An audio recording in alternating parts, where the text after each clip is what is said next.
Good morning, everyone. You have arrived at the webinar SEO for Beginners, How Customers Find You Online. My name is Danielle Hofer, and I am the Training and Outreach Officer at Women's Enterprise Center, and it is my pleasure to be with you guys here today. And I'll move my slide forward. Also facilitating with me today is Chaunda Honkonen. She is our Senior Marketing and Communications Officer at Women's Enterprise Center. And she will be able to provide lots of context and some relevant information about her role at Women's Enterprise Center. If there's a topic that you would like to consider for a future forum, please be sure to complete our follow-up survey and share your ideas with us. There will be a recording available for you after the session, so certainly watch for that. Here's a couple tips to make the most out of this 1 hour that we have together. At the bottom of the screen, you'll notice that there is a Q&A box. So when you type into your questions, only the presenters will be able to see those questions. This is an easy way for us to keep track of what those questions are. And at the very end of the session, we will be able to look at those and make sure we answer those questions for you. There's also a chat function.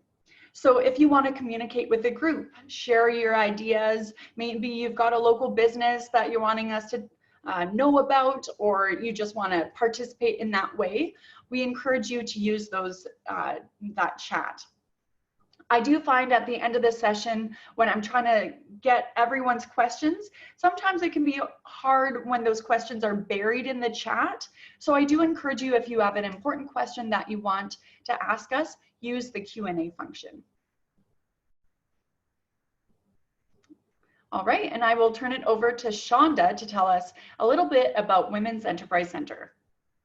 Hello, everyone. So please excuse me for not having my video on. I'm one of those people with the kids at home, so I'm trying to keep the distractions to a minimum here.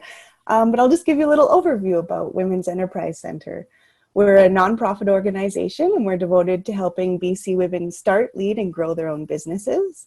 Our full range of services includes business loans up to $150,000 with access to an additional $100,000 through our partnership with BDC. We also provide business advice, skills training, mentoring, resources, and a supportive community to help women entrepreneurs realize their business potential.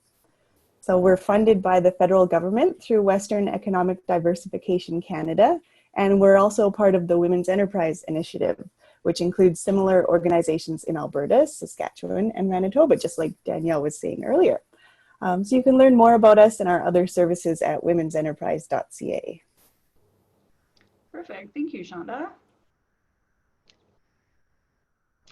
So now moving on to today's session. What is SEO? And for those of you who are sick of the acronyms, it stands for Search Engine Optimization. We hear the acronym SEO everywhere, and we're constantly being told how important it is for us to implement this on our website. In short, it helps your website show up higher in search results, like when you do a Google search, so more customers can find you.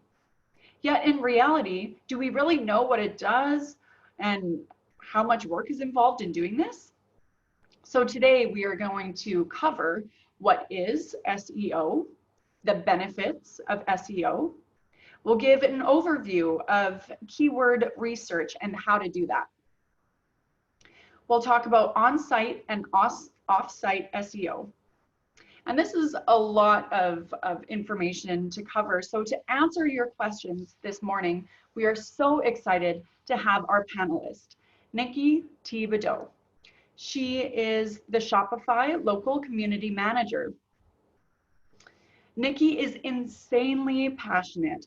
She loves pairing up with entrepreneurs to help them grow their businesses. She's currently working at Shopify as a local community manager, delivering free digital resources for entrepreneurs to level up. Her favorite things to talk about are your business, content marketing, and how dogs are the biggest gift to mankind. Now, it's my pleasure to turn it over to Nikki. Thank you so much for being here. Thanks, Danielle. I am excited to be here. I will go ahead and share my screen. Perfect. So as Danielle mentioned, I am a community manager here at Shopify. I let it load apparently. So Nikki, we're just seeing your desktop. Oh, there you go. If you expand your presentation mode, you'll be able to, we're not seeing your PowerPoint yet. Okay. Why don't we go ahead and just reshare? Because it was working on my screen, so here we are. Beautiful. There we go. Perfect. Great. Okay, let me grab the notes for myself here. And of course, today would be the day that this is being annoying. Here we go. Okay. So what community manager means and what it meant pre-COVID was that I supported the Victoria, BC entrepreneur community by creating free resources like workshops and events to help you level up your skills and grow your business. And not too much has changed since then. Now we just do them digitally. And then the three of us community managers in British Columbia have joined together to create programming together. So we've got some cool stuff down the pipeline. And one of the biggest things that I wanted to mention was that I'm not here to sell you on Shopify. I'm never here to sell you on Shopify. I have the pleasure of being able to just deliver information in a way that we have this saying at Shopify that says, take the path that leads to more entrepreneurs. So yeah, totally excited to be here. Before, I did want to set the stage a little bit. Prior to working for Shopify, I worked for a digital marketing agency. So this is kind of right up my alley. But I can't open my mouth without talking about content marketing. So I'll sprinkle a little bit of that into this presentation, and feel free to ask me questions about that. Just so you know, during the presentation, I don't look at the chat until those moments where, actually, I'm not even gonna look at the chat. Danielle and Chaunda will be able to ask the questions. I just get too distracted and I go down rabbit holes when I can see chats. So without further ado, why don't we go ahead and get this started. So the agenda today, as Danielle mentioned, we'll be going over what is SEO and why it's important to your business. I'll also touch on an overview of keyword research, and we'll go over on-site and off-site SEO and what that means. Quickly jumping in about what is SEO. So SEO, which stands for search engine optimization, is a marketing technique, and it focuses on helping your business show up in relevant search engine results. As business owners doing search engine optimization, your goal is going to be to make sure that when a potential customer searches for things related to your business, your website appears on the first page of Google and hopefully near the top. That's kind of the main goal here. Search engine optimization is the single most powerful method for driving traffic and potential customers to your site. Studies actually suggest that anywhere from 60 to 80% of all website traffic starts with a search. So I'm going to talk about the biggest 3 benefits of SEO. The first benefit of SEO is it's the best source of traffic for quality leads. You're missing out on a huge opportunity if you ignore SEO as an e-commerce entrepreneur. And when someone types a search term into Google, they're actively looking for something. So by ranking your keywords related to your business, you can actually get your website in front of people who are looking for you or a business selling products like yours. It's not like running ads where you're kind of interrupting people and hoping that they click on your ad. The searchers have already engaged them. They have the intent to learn or buy from you. Second, it's a sustainable source of traffic. So most other sources of traffic require continuous management, such as paying for ads, sending out your emails, creating social media content. But with SEO, once you've done the work in to get your website ranking highly into search engines, you'll actually keep getting traffic month after month. And lastly, and probably one of the coolest points, SEO is free. Unlike paying for ads, SEO doesn't cost anything, but I do want to acknowledge that it does take time. So it is going to take some of your time investment up front. One of the biggest mistakes people make with SEO is constantly changing things.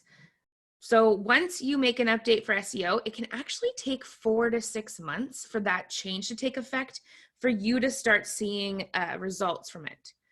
And some of the things will happen faster or slower, but you can expect this as an average time frame. And this isn't meant to deter you.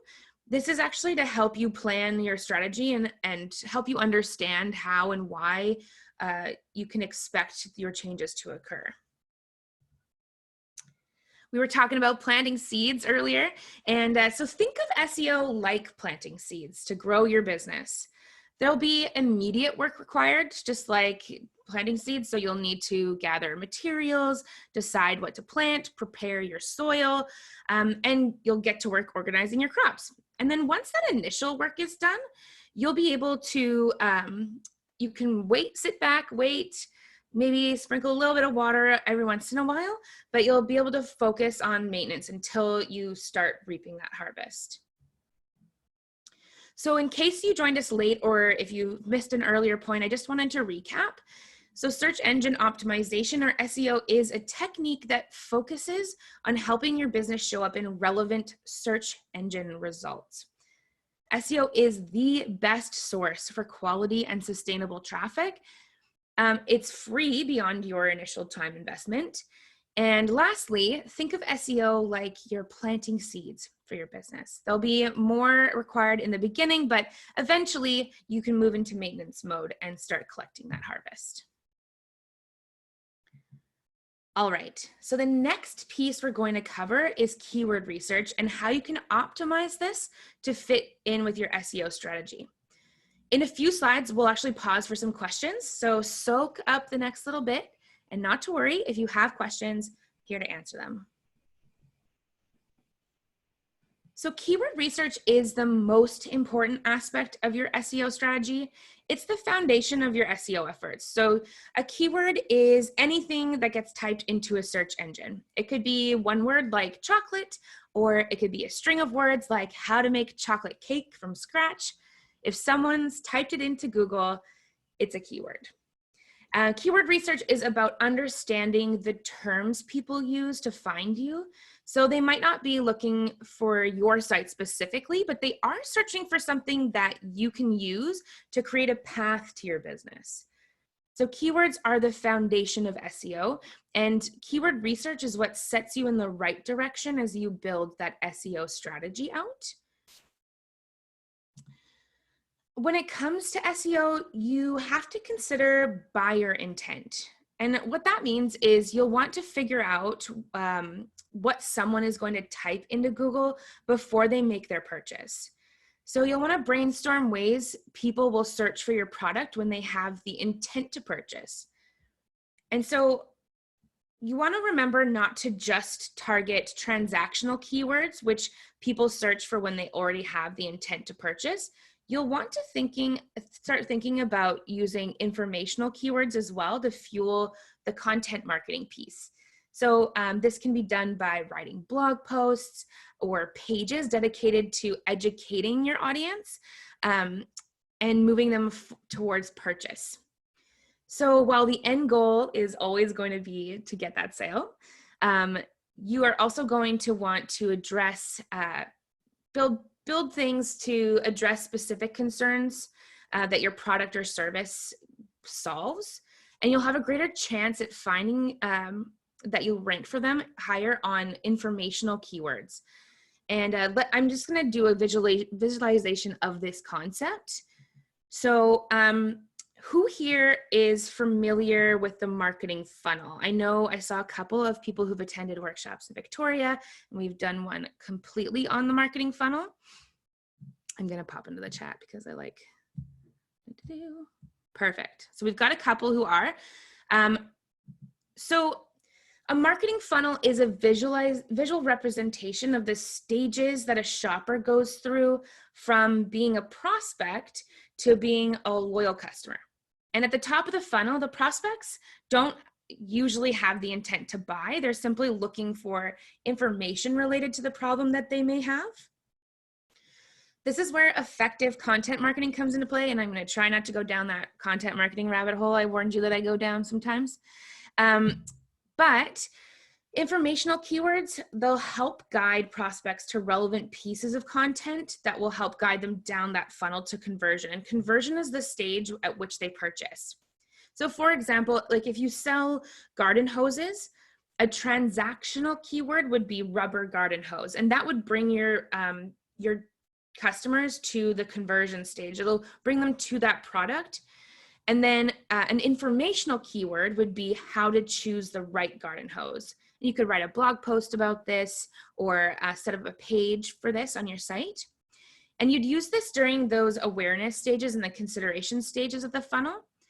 And just a little quick recap of the first 3 stages. Awareness is when they don't really know your brand. You're just trying to make them aware of the brand and the problem that they have. The consideration stage is where you're telling them how your product or how your service solves that problem. And then at the conversion stage, that's when they're usually on your product page. That's when you're going to tell them how they're going to feel once they have your product. And so we're just trying to get them to hit that add to cart and to go through to the checkout. Okay, all of this being said, why don't we pause here for some questions? Great, thank you. I think it's a fantastic time to pause. There is a question here that is asking, why is there a 4 to 6 month delay before SEO takes into effect? Really great question. And it's because Google ranks, has to crawl the entirety of the internet.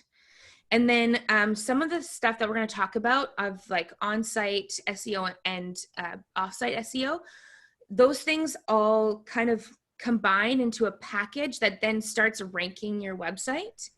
And so the more you build up that on-site SEO and the more that you get a domain authority from your off-site SEO, then you're going to start seeing it rank. And so it usually does take that amount of time just because all these little pieces within Google need to come together to be able for it to work. You can see it happen sooner, but we just like to give you realistic expectations. Thank you. There's another great question that says, can a whole phrase like how to choose the best sustainable scarf be a keyword, or would it just be scarf? No, so that would be an informational keyword, and then your transactional keyword would be scarf. If you want to think about it in the way of, if you see on the marketing funnel here, when you're giving informational keywords like how to choose that scarf, then you're going to bring them into the awareness and consideration stage, which is where they're going to become aware of your brand, and you're going to tell them that the problem that scarf solves. And then if you were to just put scarf as a transactional keyword, what our intent here is to bring them directly to a product page. Great. Okay, and I have one more question for now. It's when deciding keywords for SEO, is there a difference between a company that provides a service and a company that provides goods? Really great question. There is not. So you can interchange product or service is completely interchangeable when it comes to SEO. And you'll just want to think of the keywords and at what stages, because you're still going to need to make them aware of your brand. You're still going to need to make them consider the problem that you solve. And your product is just whatever your service is. So exact same thing. Great, thank you for that. Cool. Well, let's go ahead and continue. We will pause again for questions before the end and at the end.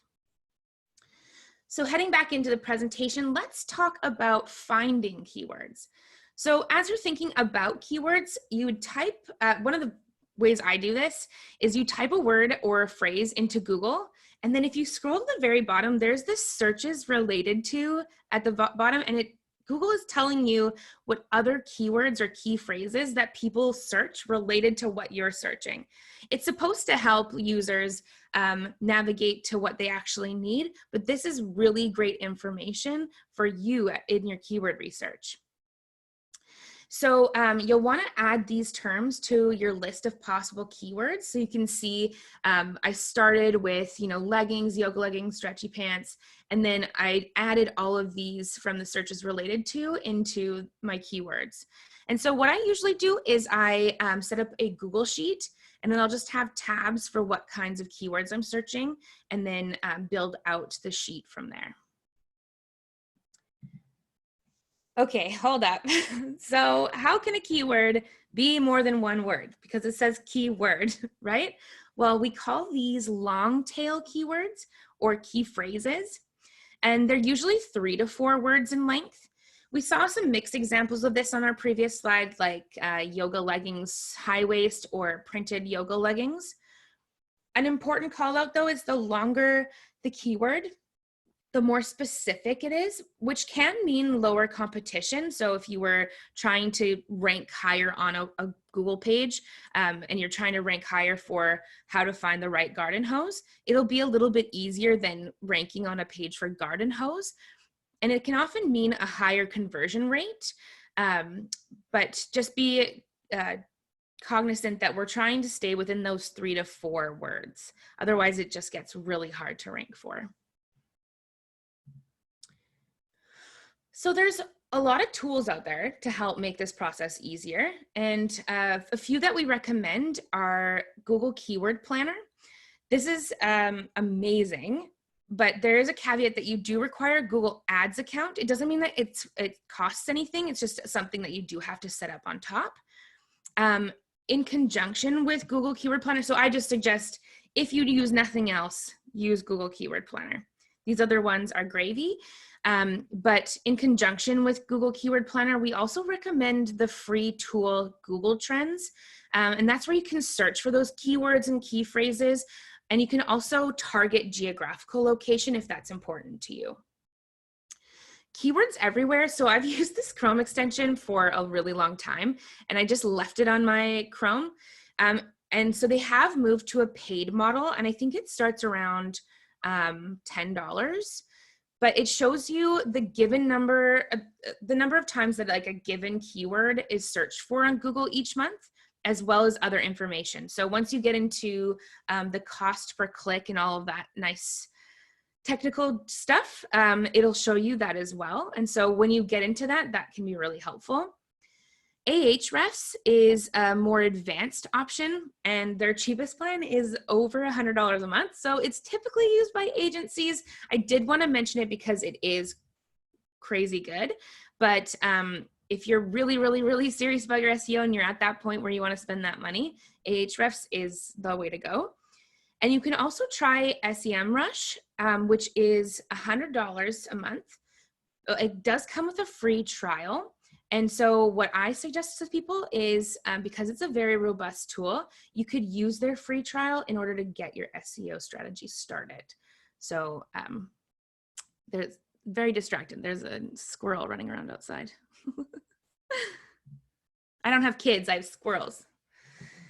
All right, to recap our last section here. So you'll want to set up your keywords. Remember, a keyword is anything that gets typed into a search engine.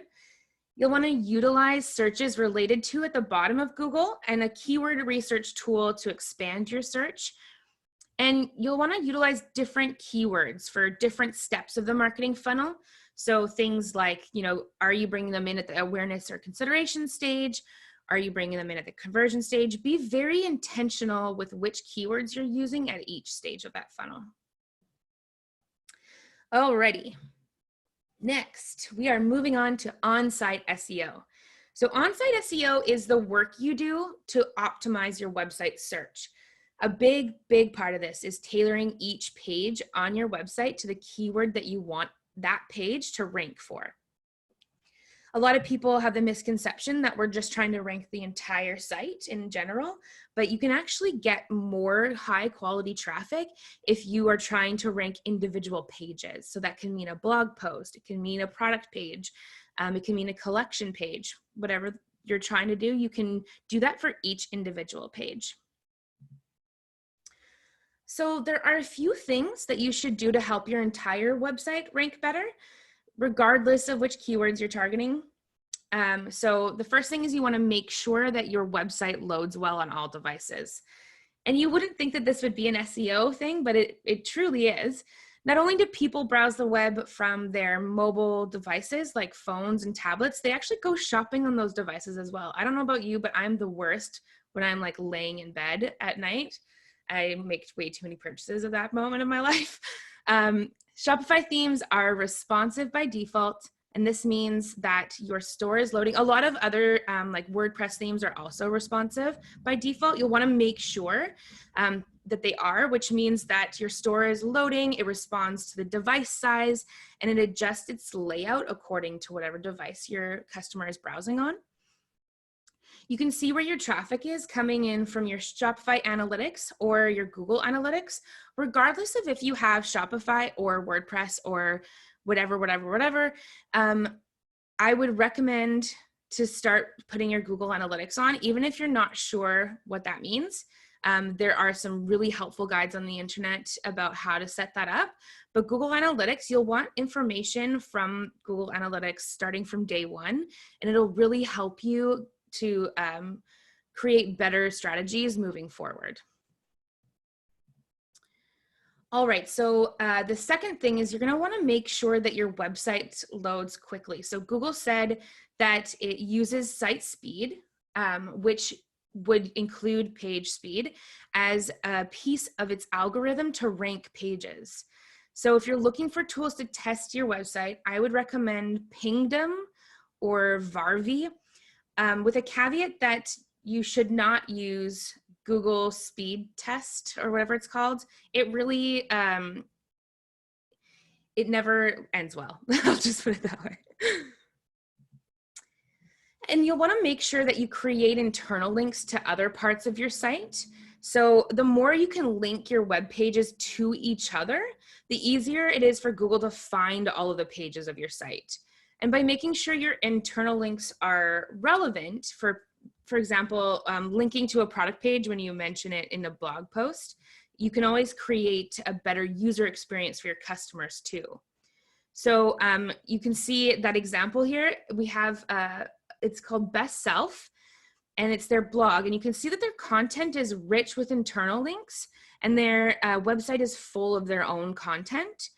This is really important because once you get someone to your site, you don't want them leaving your site. So for example, something I learned when I first came to Shopify, so I used to be in digital marketing, and I used to push website developers to put the social links at the top of the page.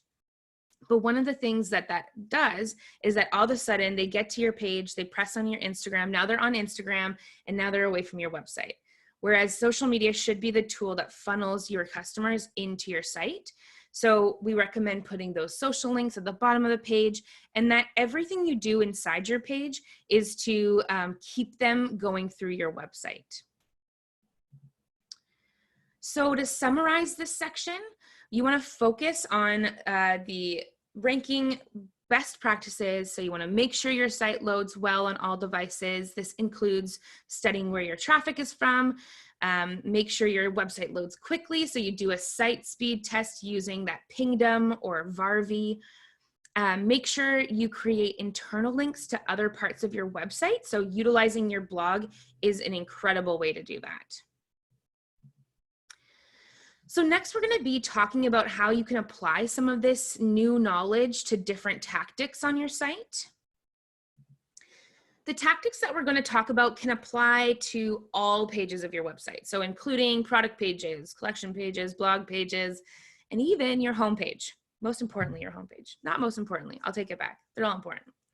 A general rule is that you should be trying to use multiple keywords per page, synonyms mainly, or even the same one a couple times, but a good rule of thumb is not to exceed 5 uses per page, because Google will see this as keyword stuffing and it'll start to act as a demerit on your site.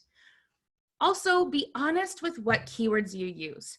If people come to your site through a search and they don't find what they're looking for, they're going to end up leaving.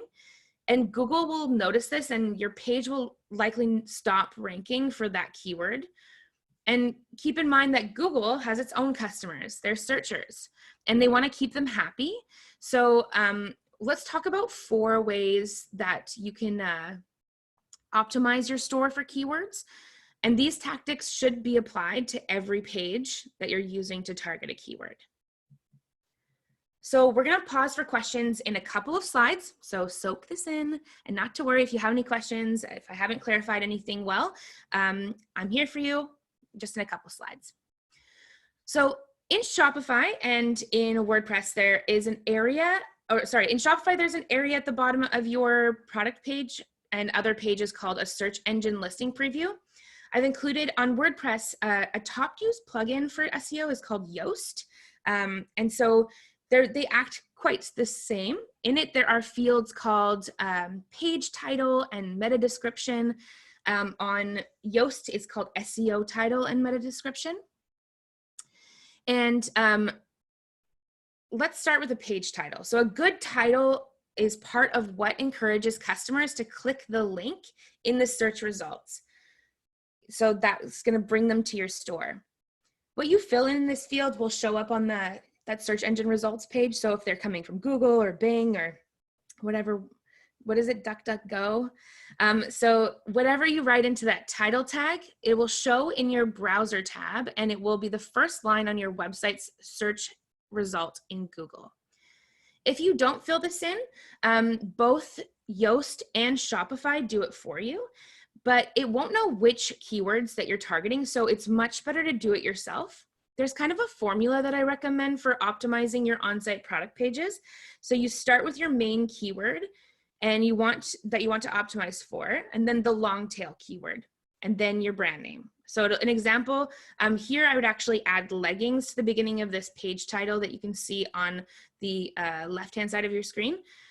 I would put like leggings, Palm Paradise, high waist legging, and then spiritual gangster, which is the name of the store in this example.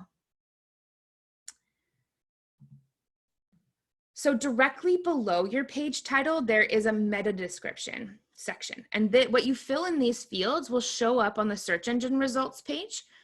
Once you fill it in, this only appears as the blurb under the title on your website search results. Both the title and the meta description are called meta tags. So they're not visible on your website, and they instead live inside the code of your web page, and they help feed that to Google.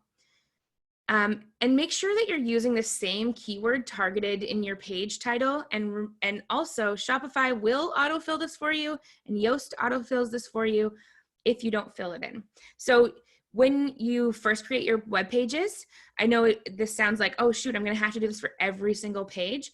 I would suggest picking specific pages that you want to start working on the SEO for, because if you have the Yoast plugin or if you are on Shopify, we do preload this title tag and meta description, so you don't have to worry about it right off the bat. Okay, so what is a meta description? I'm using all these words that you may not have heard before, but a meta description is like a meta tag that acts as a 155 to 160 character summary that describes the content of a web page. So, and it describes it to Google. A meta description will show up in search results on a search engine if they also include any of the keywords being searched. The meta description is not necessarily a ranking factor, but it can still help shoppers click to a page, which makes it part of your SEO strategy. So if you ever searched in Google, you've seen the title, which is a search engine ranker, and then the description underneath is going to be what compels your customer to click into that link. In terms of best practices, you want to make sure you're grabbing a reader's attention and conveying the value of what you provide in a very short, succinct way. And you can call out to what differentiates your products or services from your competition. And what we try to do here is elicit an emotional response. So another really important place to use your keyword, if possible, is in the URL of the page that you're optimizing. It's easy to customize the URL for any page in Shopify, and I know the last time I used WordPress, it was actually pretty simple too. It was just underneath the page title. So in Shopify, it's actually in the same spot as the search engine listing preview section, as the title tag and meta description. And anytime you're customizing your URL, you're going to be thinking about your customers as well. So as well as your keywords. So you're going to want a good URL. It's like easy to read, not too long, and it gives the reader an idea of what their page is about. We're almost at questions. Let me just get to a couple more points and we'll get to your questions. So when selling products online, perception is everything. Your customers can't try, taste, or feel or wear the product before they buy, so they will rely heavily on your visuals to decide if the product is right for them. Your customer may use an image search in order to find the product that they want to buy too. So it's important to add what we call alt text to the product images in order to be discovered in search. So alt text or alternate text describes an image, and it's an important part of product description because if an image can't load for any reason, then the alt text will be shown instead. It's also incredibly useful, and this is probably the biggest point I want to make about alt text. It's incredibly useful for visually impaired customers who use a screen reader. Anything you write in the alt text will get read to them by their screen reader. So it's important that you take time to ensure that you've labeled each photo with proper alt text. The idea here is to describe the picture. So for example, you can see that these are a stack of blueberry pancakes with powdered sugar. That would be an excellent alt text. A bad example would be pancakes, or stuffing keywords in there like pancake, pancakes, pancakes, hotcake, hotcakes, breakfast foods, etc., etc. So you'll want to make sure that you're describing what that picture is in a way that someone who was visually impaired would be able to understand what that picture is. So with that, why don't we go ahead and pause for questions here, Danielle? All right, thank you. And thanks so much for all of these questions. Let's start with this one. Is there a way to look up the most popular keywords that pertain to your business? We talked about the suggestions that Google has when you type it in, but is there another tool that you can use? I would honestly, in your industry, I would Google top keywords for industry. And then there's going to be, what I would also do is refine your search in Google by date. So keep a date range of about a year instead of like the entirety of the internet, because that way you'll get really relevant results. There's also a way to go onto your competitors' websites, and you can do what's called an inspect element, which if you Google that as well, it's quite simple. It's just right-clicking on a page and then clicking inspect. And then you'll be able to see, if you see on this screen where it says like image source underneath where it says good, you'll be able to see their alt text and see what they write. And so that's another good way to figure out what's good for your industry. Thank you. Another question from Katie. How do you use internal links when you don't have an online store? Yeah, so if you don't have a store, you can just link back to, so say you have a service website and you don't actually allow purchasing through your website. You send them invoices off-site. What you would do is you would actually create a page that had the description of your services, that service package perhaps, and then you could link internal pages that way. You can also link blog posts to blog posts. Any way that you can link relevant content to relevant content on your store will help build that SEO up. Great, thank you. One question, I'm still building my website. Is there a way to test if my website loads well on all devices? Yeah, so depending on what platform you're using. So if you're using Shopify, and I'm just biased to Shopify because I know the platform well. But if you're using Shopify, the best way is you can actually use those Pingdom and Varvy even while you're building it. I believe you can do that with WordPress as well. I'm not sure with those other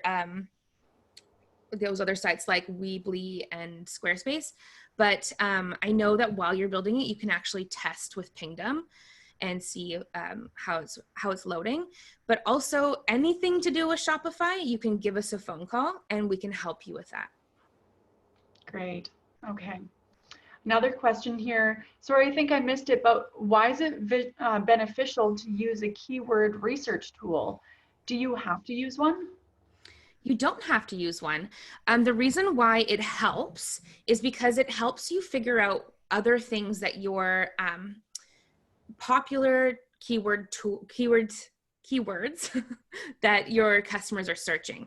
So for example, one of the biggest lessons I learned when I took a keyword course eons ago, I'm not going to date myself, but was that oftentimes misspellings are keywords too. So you'll want to think about, like, if someone would usually misspell leggings and put one G in the middle, you'll want to use that as a keyword too, because you'll want to actually get those people who misspell. Great tip. Here's a question about Etsy. Does Etsy use SEO in similar ways as your website would? They do. So they use, so your product descriptions actually pull in through Etsy. So if you were to focus your keywords in your product descriptions, it'll help you when people are searching for your product. And I think also your product titles. Okay, great. I'll answer a couple more questions here and then we'll get back to the presentation. Cool. Can you recommend an economical website builder / host or landing page that is good for a small startup with limited product offerings? Yeah, you bet. So it just depends. I don't know the pricing models of like Squarespace and other e-commerce platforms, but if you're looking for something that's really easy to build with, I would suggest Shopify. I know that sounds like I am biased, but we have plans starting as low as $14. But right now, the reason why I'd say start with Shopify is we have a 90-day free trial. And that way you can go in there, you don't pay anything for 90 days. So you can kind of test out and see, is this right for you? And we have a lot of help. So we have phones and chat support. So if you have any questions, I always say, like, right now is a really hard time to learn a new tool. We're all really cognitively overloaded. And so any other help that we can provide, Shopify has really great customer service. Wonderful, thank you.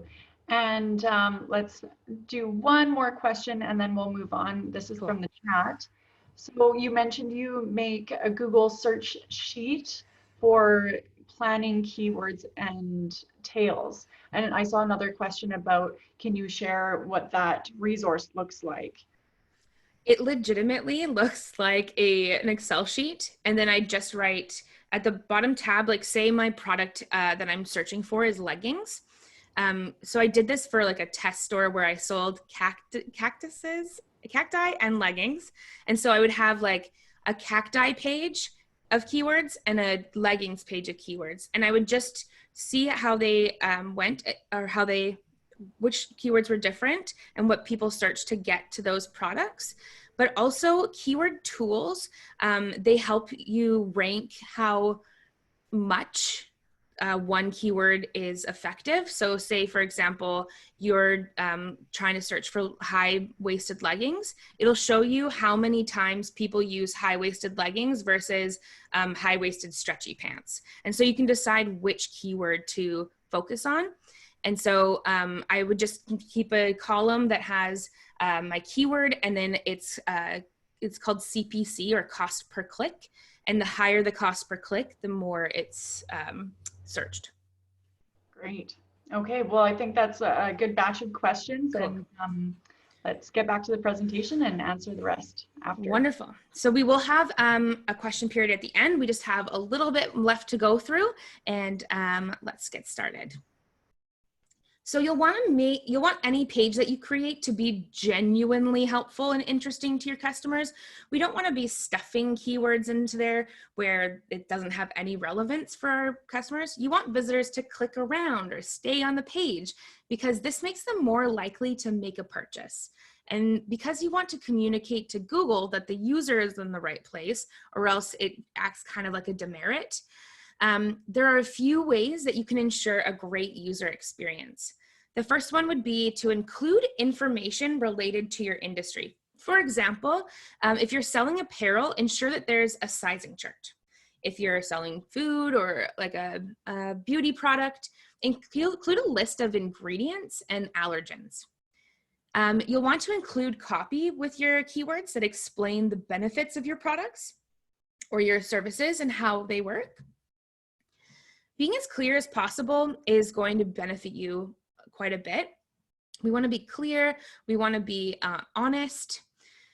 You'll want to add customer reviews that speak to the quality and the value of your product. A lot of times people ask me, okay, well, I'm first starting out and I don't have any reviews. Can I make them up? The answer is heck no, please don't do that. Never do that. That is a heck no, no. We want them to be real because the real testimonials are the ones that are going to sell your product the best. I think people are now at a place in the internet where they can spot a planted testimonial. So you'll want to make sure that they are real, from real customers.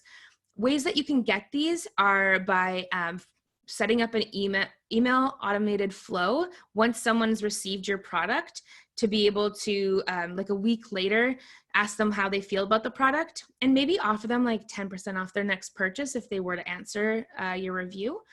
Little things like that. You can also actually send free product to, like, you can ask your best friend to review your product, and hopefully your best friend's an honest gal and she'll tell the world exactly what she thinks about it. So you also want to share some social proof. And what that means is things like awards you've won or media that you've been featured on.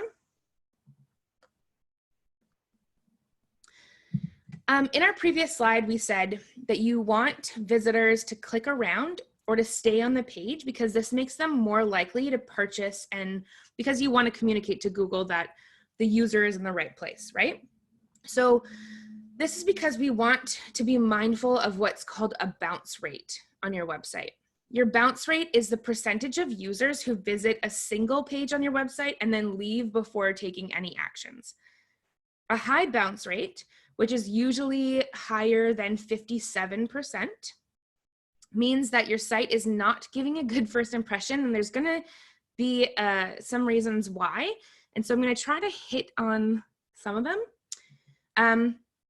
Let's think like Google in this scenario. So the first page of Google should be the top results relating to whatever that keyword is served into your search, right?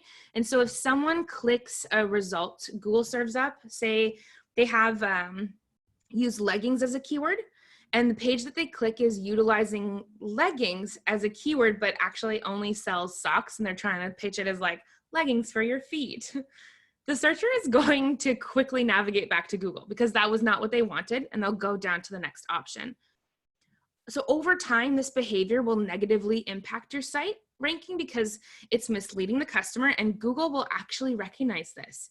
So that's why it's important to use your appropriate keywords to your content, so you're not just seeking to drive traffic, you're seeking to drive intentional traffic.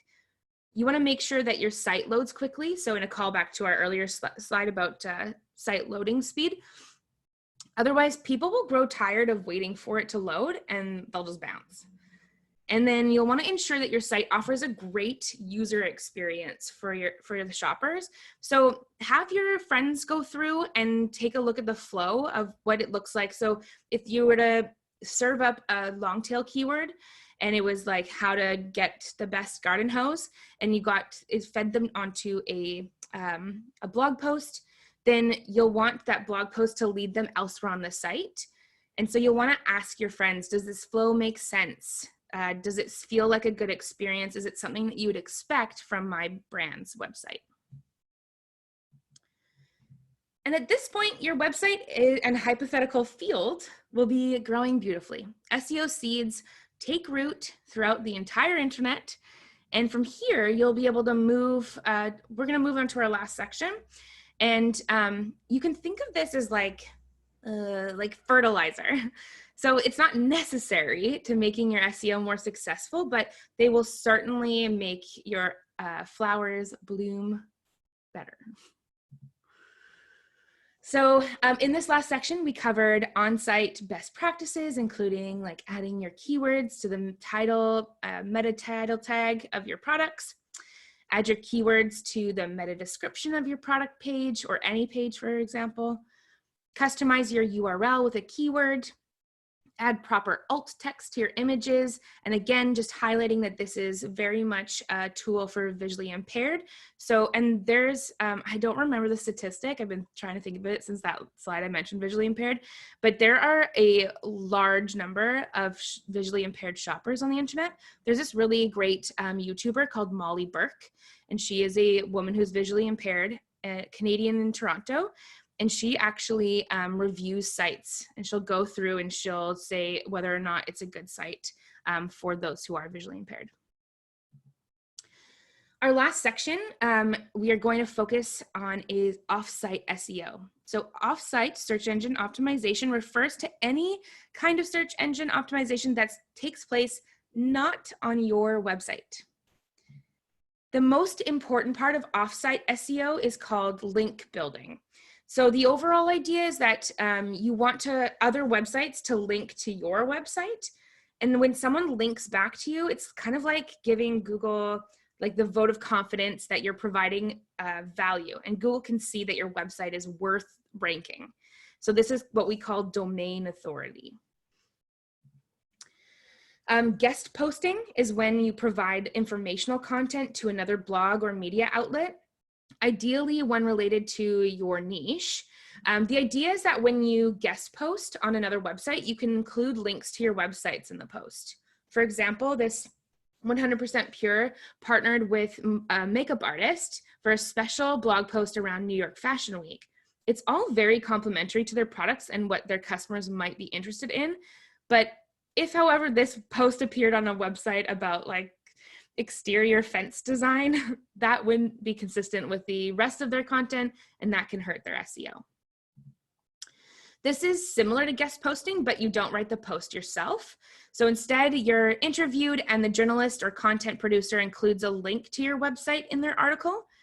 The value of PR is that when you get featured in a media outlet, you benefit from media outlets' domain authority, so their own SEO. And you get your message to their audience. So you may think that you need like a PR team to pitch this to the media, but that's really not the case. It's surprising when I first started getting into helping business owners with their PR, it's really just asking. You can reach out to people on Instagram, you can find their emails on their website and just send them an email and pitch them directly. So you don't actually need, especially at our beginning stages, we don't really need a PR team. Sometimes when business owners think about working with bloggers or influencers, they're thinking specifically about whether or not a shout out will help increase sales. And the truth is that sometimes it will, but sometimes it won't, and there are no guarantees. But what it will do is increase visibility for your brand, which is equally as important. So sometimes the SEO benefit of getting a backlink from an influencer can be even more valuable than that shout out itself. So it'll actually, instead of just getting brand awareness from that SEO or from that influencer and their audience seeing you, it can actually be even more beneficial if their SEO is really good and helps your domain authority with Google. So you want them to post on their website as well as taking advantage of their search traffic and audience. So make sure you choose influencers that are relevant to your business and audience, because just like I mentioned earlier, if your content is linked back from an industry that does not relate, that will actually hurt your website SEO. All right, and so last but not least, link reclamation. This is a process of finding websites that have mentioned your brand, but forgotten to include a link to your website, or in some cases, the link doesn't work. So this means that you're not maximizing your free publicity. And so in this scenario, what you'd do is you would, you'd reach out to whoever's hosting that website and provide them with the correct content link. And you can do this by searching your business name under Google via the search or even via the news category.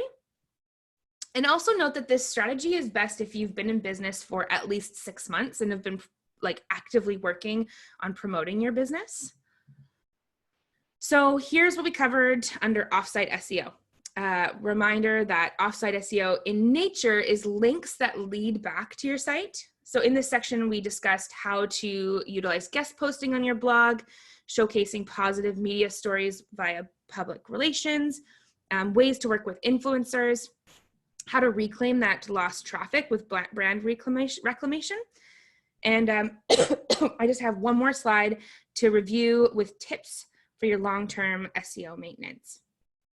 So you did it. Your seeds, they're flourishing. You've built a wonderful crop of SEO. Discoverability and your hard work is paying off. So just like a field, your site's SEO will require maintenance to keep it strong and healthy. So let's end with a couple of tips to utilize for your maintenance. Every time you publish a new page, do a quick little keyword research just to make sure you're optimizing that page for the best search term based on, buyer intent and monthly search volume. Every quarter or so, check your search analytics in Google Search Console. So that's when what you've attached to Google Analytics to see if there are any interesting keywords that you can improve your ranking for. You should also check to see if Google has flagged any technical problems on your website that might be affecting your search engine optimization. And you'll want to pursue promotional opportunities as often as you can. So this could be press coverage or like a guest posting opportunity, an influencer partnership, or something else that helps build a steady stream of backlinks and exposure. So that's it. This is all we covered. You guys are a great audience. If you have any questions, we'll get to them now. I did want to point out that we do have shopifyvictoria.com. Regardless of if you're in Victoria, on Shopify or not, all of those events are open and available to you.